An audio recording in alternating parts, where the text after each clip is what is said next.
Good day guys, this is Gab, the Property Wanderer. This time pag-usapan naman natin ang pre-selling sa real estate and kung ano ang mga advantage nito. First of all guys, ang pre-selling, ito pa lang yung nilaland develop na area, mapa house and lot, condominium or lot.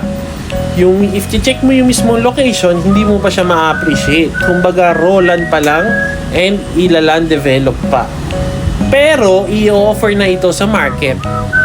So mapunta naman tayo sa mga advantage kapag mag-avail ka ng pre-selling. Potential for appreciation. Kasi mabibili mo siya as introductory price kapag pre-selling. Meaning, pwede mo siyang ibenta ng mas mahal in the future kapag na-appreciate na yung value. So tataas pa ang value ng iyong nakuha guys once na makita nito ng development or maging ready for occupancy na. Pangalawa, flexible payment terms guys. Kasi yung down payment is pwedeng installment dito.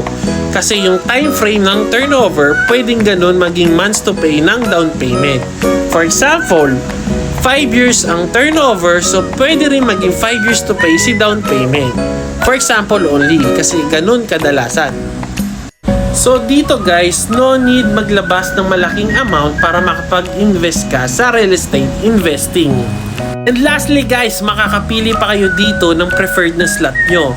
End lot, corner lot, or facing sunrise. Swerte daw yun ayon sa pamahiin. So that's it guys. Sana nakatulong ako sa inyo regarding sa pre-selling sa real estate. So maraming salamat guys sa panonood. See you sa next vlog.